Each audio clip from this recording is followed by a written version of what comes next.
Hello Aries, welcome to the Plaid Sheep Oracle. I have been looking forward to this reading, this second new moon. It happens in a little over 12 hours. I'm doing this reading on April 19th.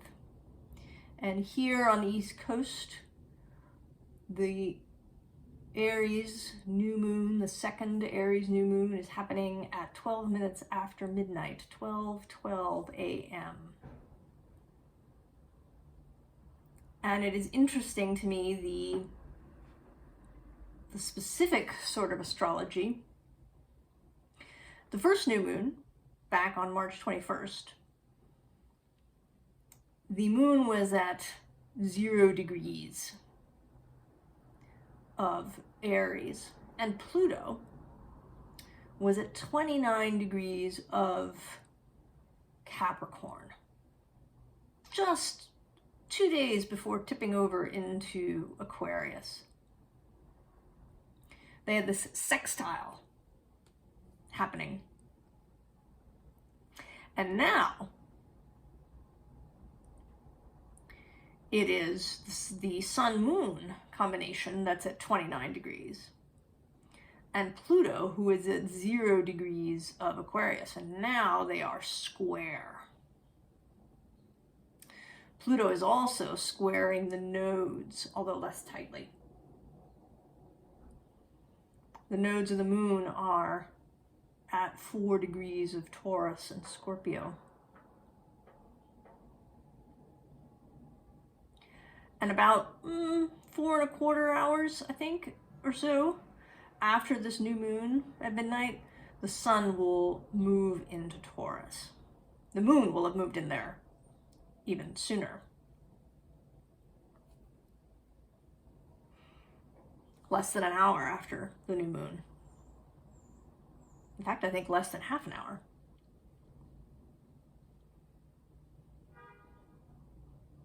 And they will each, moon and sun, make that exact square to Pluto.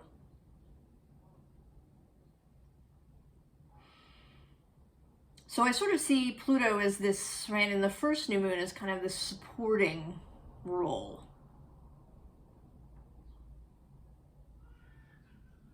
And then now it's more like he's leading, right? On that day, he was the first to set. And this time, he will be the first to rise, if we could see him with our naked eyes. He would be the first over the horizon before the sun gets there.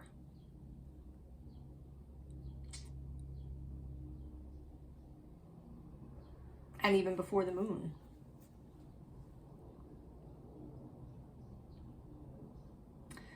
So there's this sense that for this second new moon, Pluto is leading.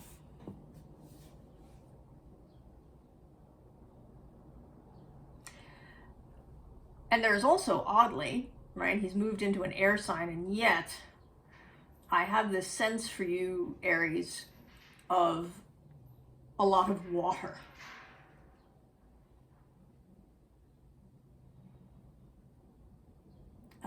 This showed up in my personal reading this morning. This Hermit card came up for me. And then this Knight of Emotions, right? It's as if I was sitting in the desert and this water, unbeknownst to me, was about to arrive. And I think that is for you as well, Aries, all of us in Aries, that there's this sense of water, of emotion, of feeling, of imagination.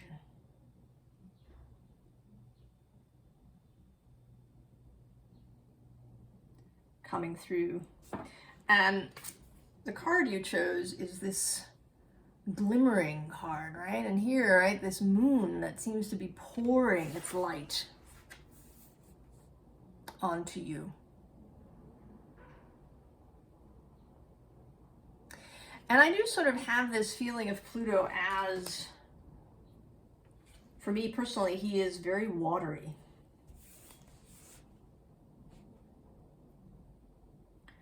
Because of this sense of transformation and transmutation that he brings.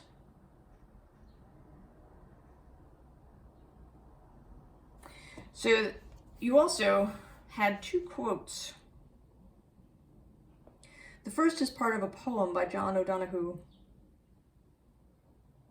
And I'll put a link in the description when you can go and see the whole poem and actually hear it read. In the name of the fire, the flame and the light, praise the pure presence of fire that burns from within without thought of time.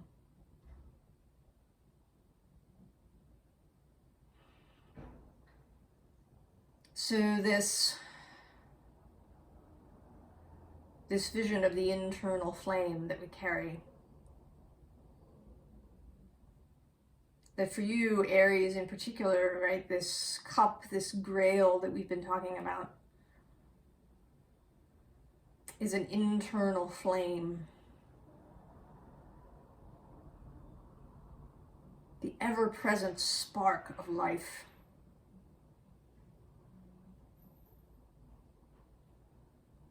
The phoenix that Pluto represents, and this new moon. And then the second quote, I actually don't know what the whole poem is. I haven't been able to find it. I'm not sure where I found the quote originally. But when I went looking to confirm the authorship, I had a hard time finding it. So I'm not sure what the whole thing is, but this little bit is, what is a tear if not the thawing of emotion? Antonella Salamone.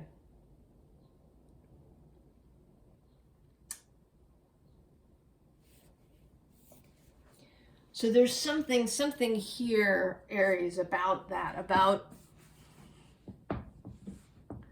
you having held your emotions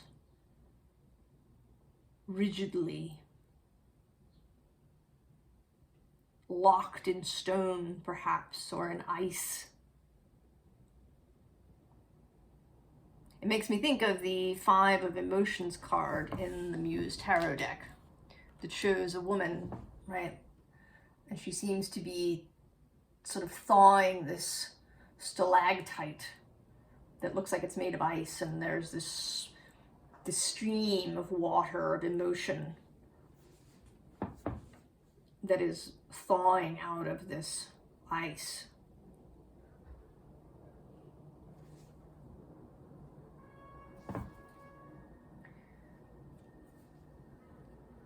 So we begin with this 7 of Cups.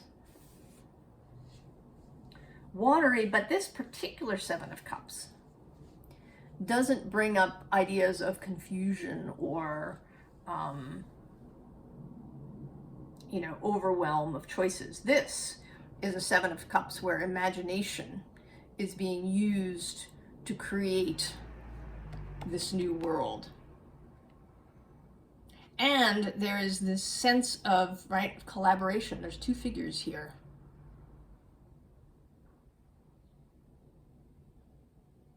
And together, right, they've gone through the cups. They know what they want to use to create something new. So I think that this water is bringing with it a collaborative energy. And with the Wheel of Fortune underneath, and then actually also the Queen of Pentacles, I have this sense that the collaboration is largely with spirit, but not entirely. I think that later in the reading, and we'll get there, there's a sense of other kinds of collaboration too.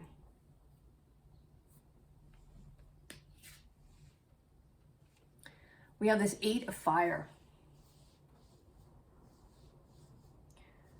which is Sagittarius energy. But here there's a, right, it's a gentle kind of Eight of Fire, right? This isn't rapid incoming energy that might be overwhelming. This is making a wish. Sending these seeds on the wind.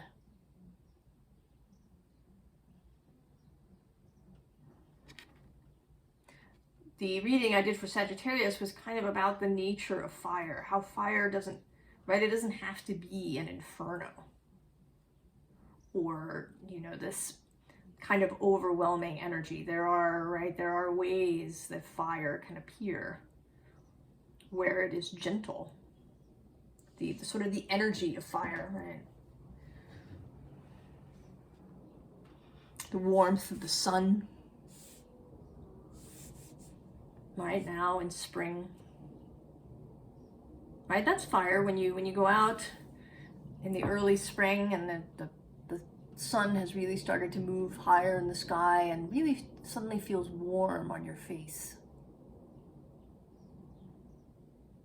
That first, right? That's fire. The spark of conception.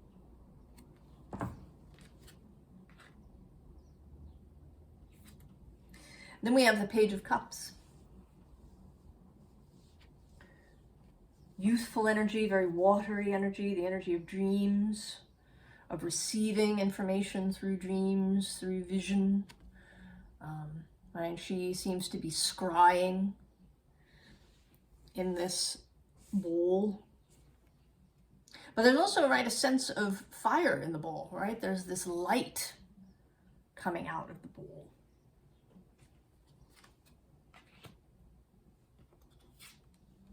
And then we get the sun.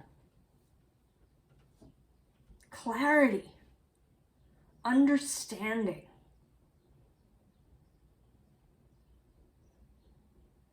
You know, Aries is considered as sort of a solitary, individualist energy.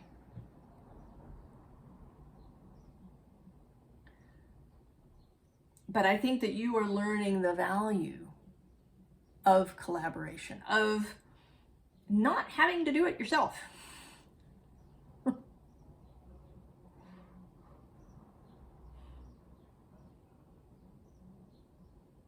Right? You don't have to do it all yourself. And I think you're beginning to see that. And actually, that's sort of a stumbling block, I think, to manifestation, isn't it? To allowing things to come to you, is this idea that you have to do it all yourself. That, you know, not only do you have to have the idea, but then you have to do all the follow-through, right? You have to control all the pieces and how they come together. Right?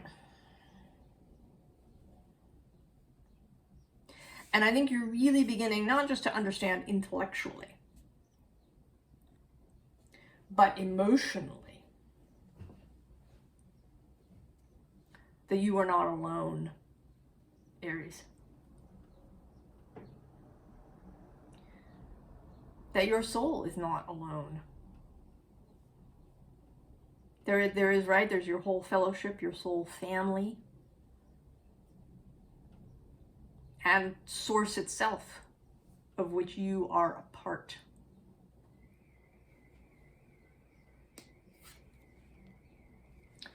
And so there's this Queen of Cups coming out, and next to her is this Seven of Wands, which, right, looks like a confrontation.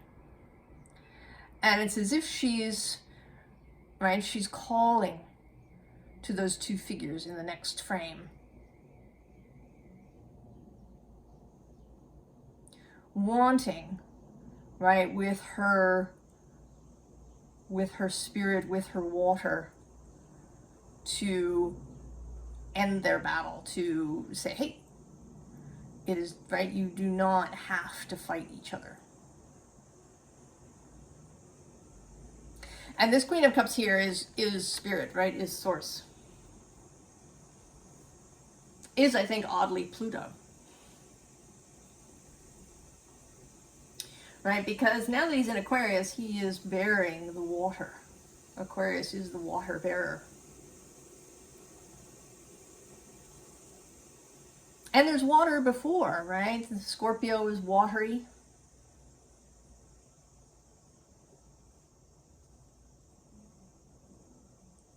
And then Capricorn, right, is the sea goat.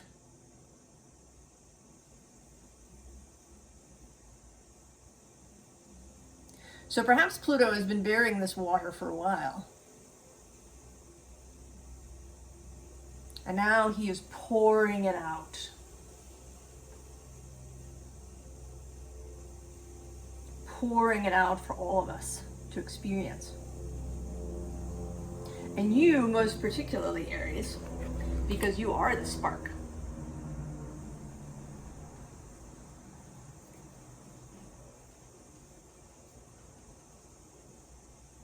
Right? And you're maybe, right, you love going first. So going first into this new vision of the world, one that is deeply collaborative with Source and with the Earth herself, right, with a kind of tangible universe,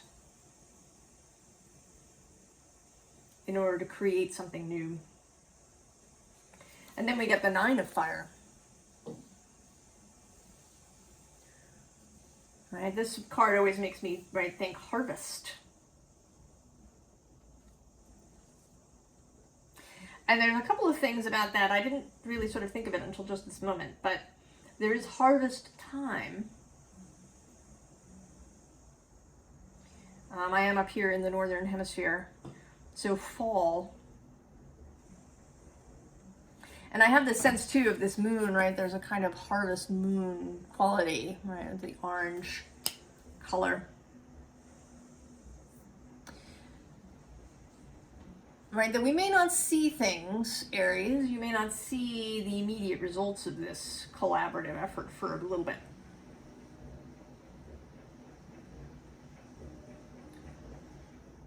That, right, that the fall is important in some way. But also, right, harvest fruits. And these are, right, these are also very summery fruits, right, berries.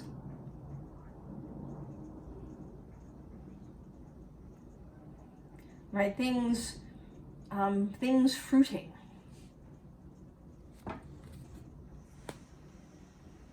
And that too is a collaboration, right, between the plants and their environment and the sun.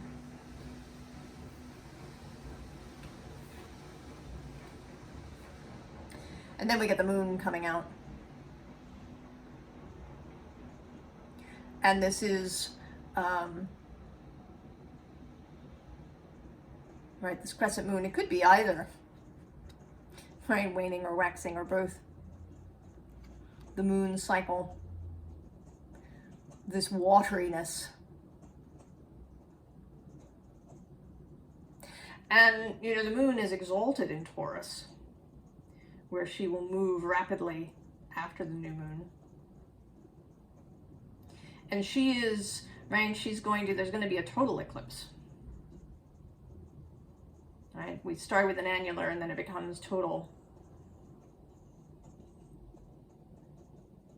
And at least here on the East Coast, it will be right at midnight. The moon's time, if we want to say, right? If noon is the sun's moment. So this is a very moon and therefore water-based kind of new moon, even though it is Aries.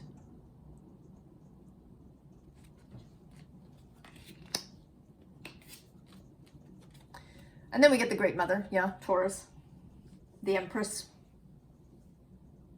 lushness, fecundity, creation, conception and generation, pregnancy, birth,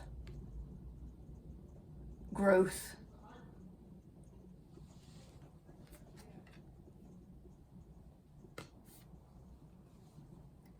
Then the Three of Fire, which is your card, Aries.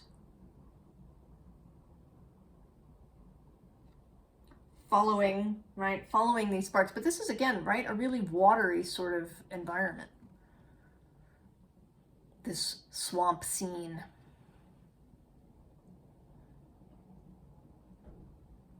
Following the marsh lights.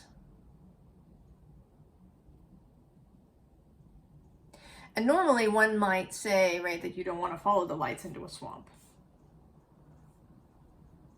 Right, it's the sort of thing children are told not to do, right? You don't do this sort of thing. And even in folklore, right, that you could be led astray by the fairies. But I say to you, Aries, go forth.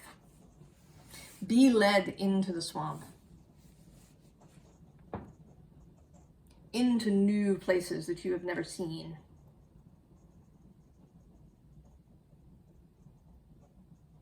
Allow yourself to be led somewhere where you haven't gone, right? You are good at that. Going first. Going where angels and fools fear to tread.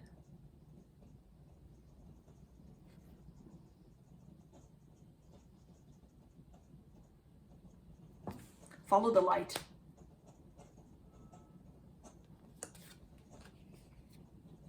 It is, yes, initiation into a new way of being.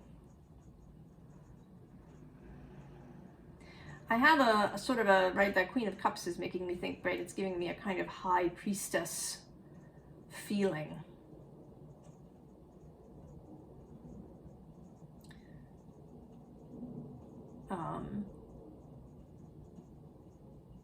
Kind of a, right, like a sort of a warrior priestess feeling, right? Like that you have a staff, right? Your staff of fire, but then you also have this watery nature as well. This ability, I should say, to work with the water.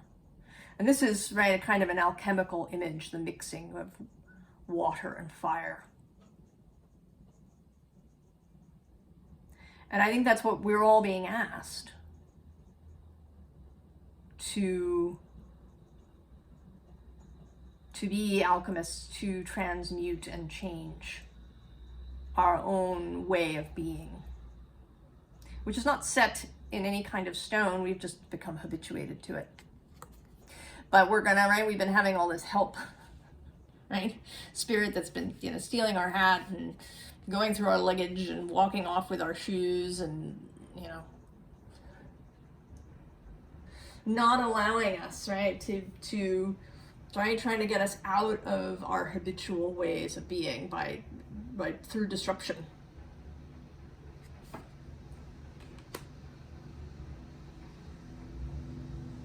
And that's kind of Pluto too.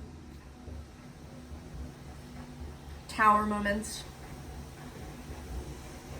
too, because they aren't always, right? I mean, we think of the tower as being enormous, but it doesn't have to be, right? Smaller disruptions.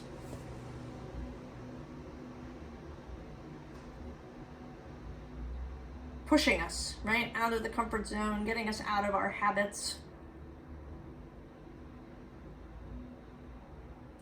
helping us to see things in a different way.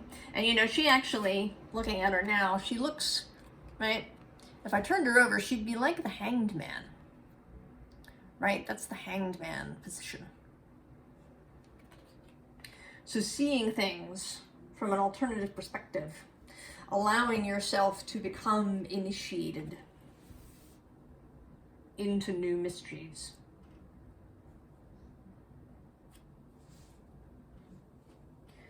And we have here the Princess of Discs manifestation, and again the moon appearing here.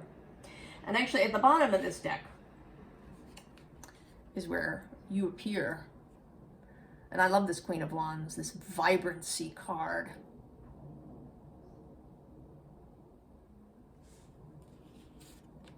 Right, and then this moon in a earth sign, moon in Taurus kind of feeling. This magician kind of alchemical idea of using all the elements that are available to you.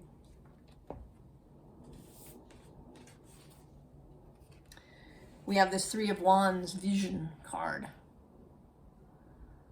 Being able to see what comes next through the eyes of the heart. Prince of Cups.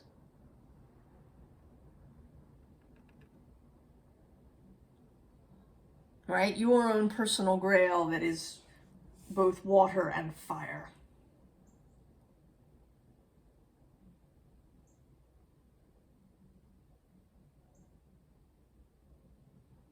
I think, right? I think this is really about learning a new way of being and a new way of creating. One where you don't have to do everything. Where you don't control everything. Where you allow yourself to receive. Where you feel into. Right? What is it that's trying to come into being?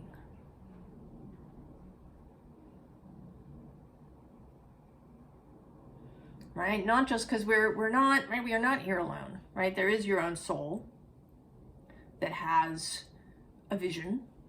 There's your human self that has a vision. And then there's the rest of Source that has a vision, right? These sort of the three staffs here, 3 wands. Right? What is it, right? It kind of creates a whole that wants to come into being. And you're learning how to see that.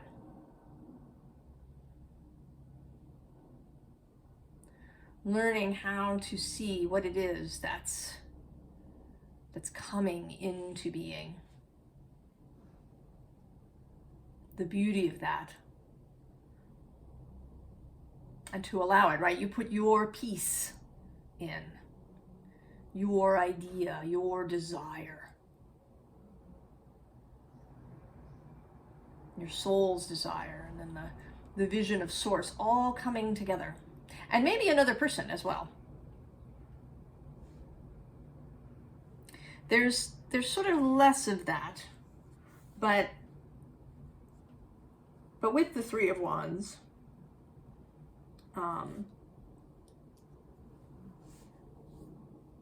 right, there is a sense of, right, of collaboration with others possibly as well. But I think that the primary thing is learning how to, right, collaborate with your soul and with Source and with the earth herself.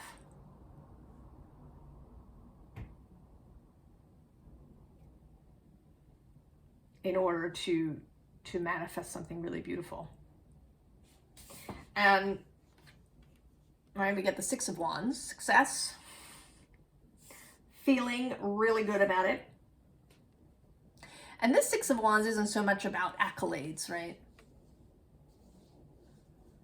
I think you're feeling really like you don't care. You really don't, right? Fame, praise from others, just, it doesn't matter, right? That's not where the juice is for you.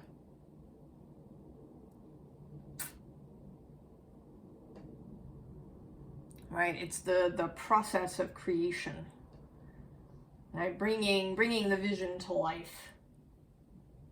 That is the juice. And so we get the Ace of Discs, the Ace of Pentacles, the new creation. Now this says wealth, and I think that certainly will be a part, right? Wealth of all kinds, monetary, resource wealth, emotional wealth.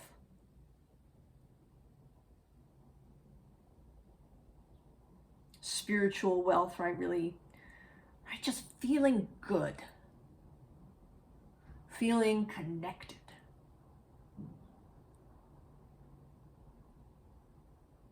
Because I think that's a distortion, right? That's an Aries distortion.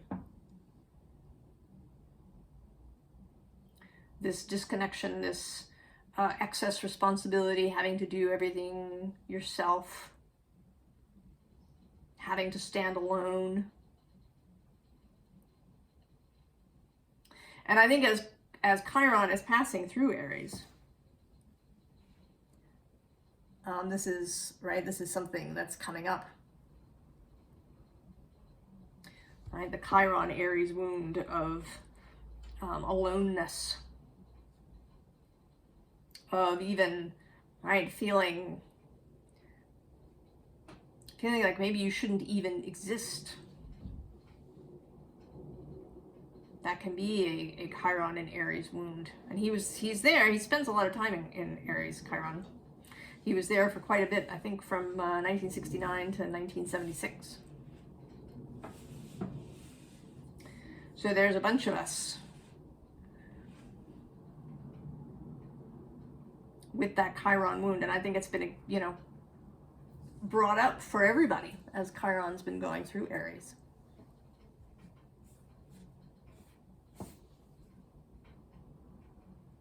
So really embodying this, like, knowing, not just intellectually, but in your whole self, that you are not alone.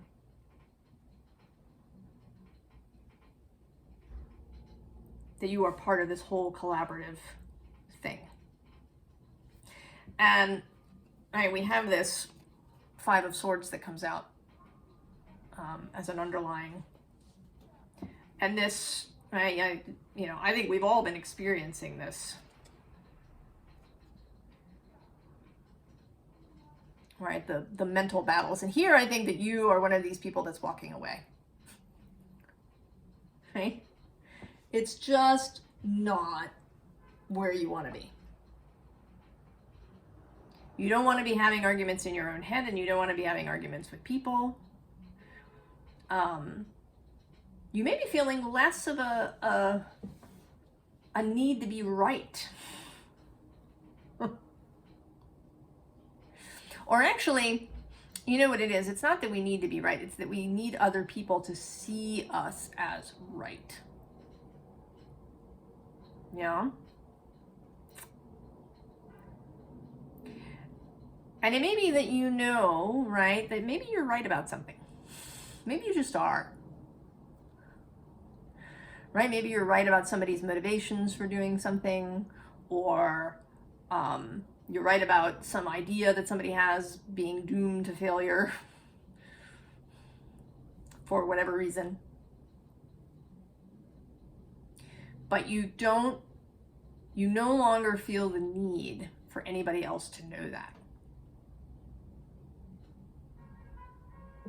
Now the Queen of Cups is under there, right, for the second time. And here I think, and actually the Hermit is under her. So this is about feeling secure in yourself. That you don't need anybody else's approval. You don't need anybody else to praise you. You don't need anybody else to agree with you. You don't need anybody else to say, oh, you were right. Right? You don't have to win the argument. It's just not interesting anymore. It's boring.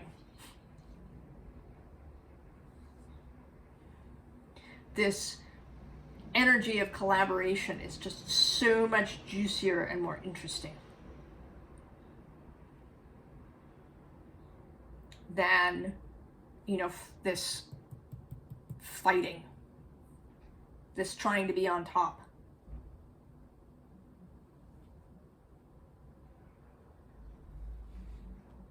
And we get this Seven of Cups. And I think that when you walk away from this sort of thing, you open doors. When you're no longer interested, right? When other people's opinions,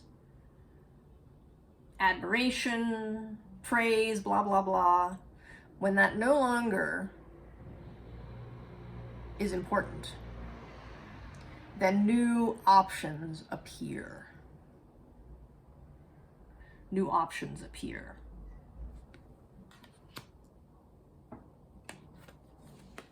Right? You can get excited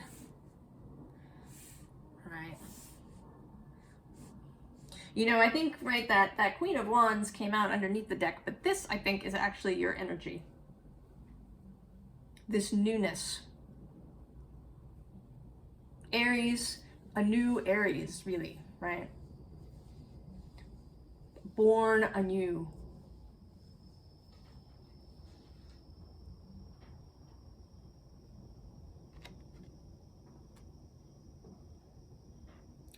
The Gemini reading was called Venus Rising. And I actually sort of see that image, right, of you coming out of the waves. Right? New, naked, ready to go, unconcerned. And once you have that, right? Once you have that inner solidity, that knowing, right? The emotional maturity to, you know, not have to have all of that, you know, people praising you or telling you that you're right, in order to feel good about yourself, in order to know that you are not alone, in order to know that you have belonging. You are worthy of love and belonging. Even if nobody human around you necessarily agrees. Because there are humans that will agree. And once you have that, right, that knowing for yourself, you will find them. You're all going to meet up somewhere. We are all going to meet up somewhere, Aries. Because I think that, right, this is a process maybe that all the signs are going through this, coming into personal sovereignty. Right? Not needing to be right, not needing to have power over, not needing to receive accolades in order to feel good about yourself. That is so, right? How powerful is that? That confers so much freedom and power to not need anybody else's praise.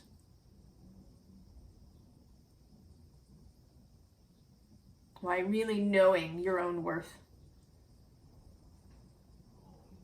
And that enables you, right, to see it in other people too. If you're not busy defending your own borders, waving your own flag all the time, hoping that people will notice it,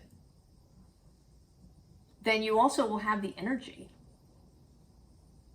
and the confidence to see the loveliness and the beauty and the power in other people, right? That won't be threatening.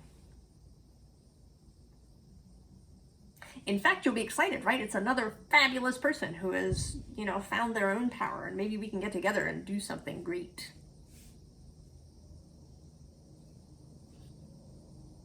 And that kind of comes out in this advice. So we start with this greatest show on earth card.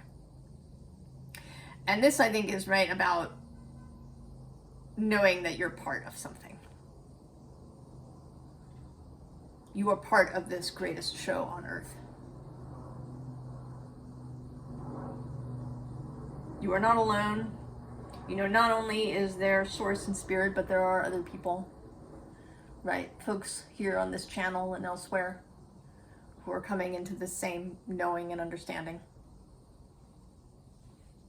Under that, we have the Hanged Woman and then the Nine of Pentacles. So really, right, being able to see things from a different perspective.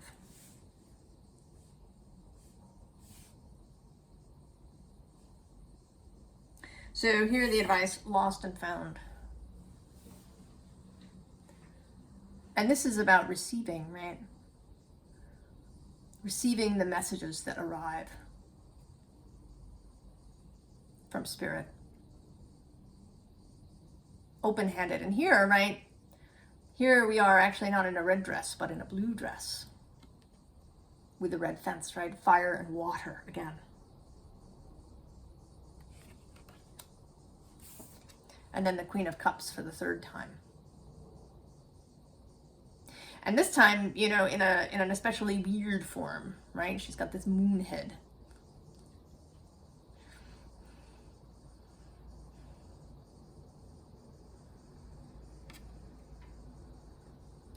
Right? Feeling totally cool with being weird and different and not who you were before.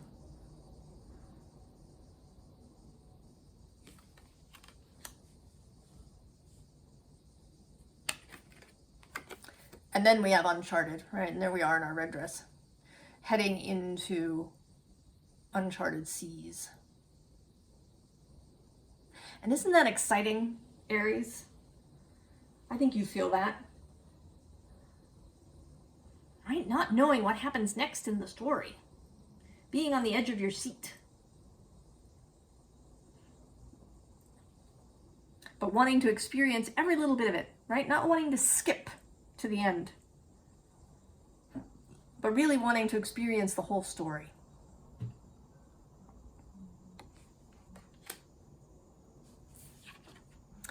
And then this permission card.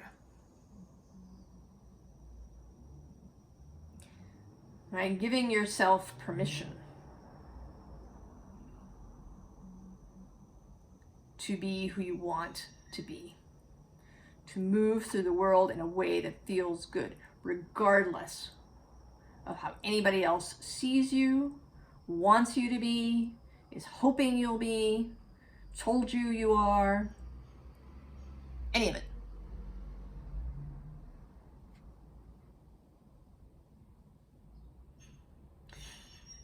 You know, in Tokopah Turner, she has a book called Belonging. And she says a couple of things. One, that belonging is a skill, which I find really interesting, right? Because a skill is something you need to practice. But also that you have to be willing to be alone. Right? You have to be willing to stand alone. Because otherwise you're just fitting in. Right? If you force yourself to change, squeeze yourself into a box in order to belong, that isn't really belonging, right? That's fitting in.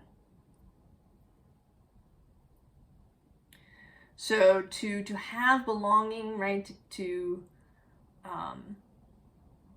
be in a love-based relationship with people, there doesn't always have to be agreement, right, about everything. You can love someone deeply and belong with someone, even if you disagree on a bunch of things.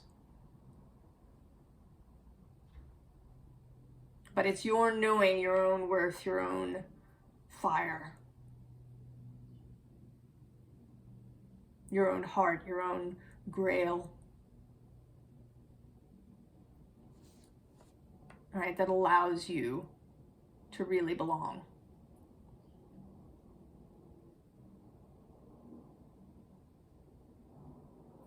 Because you're not, right, you're not doing it in fear.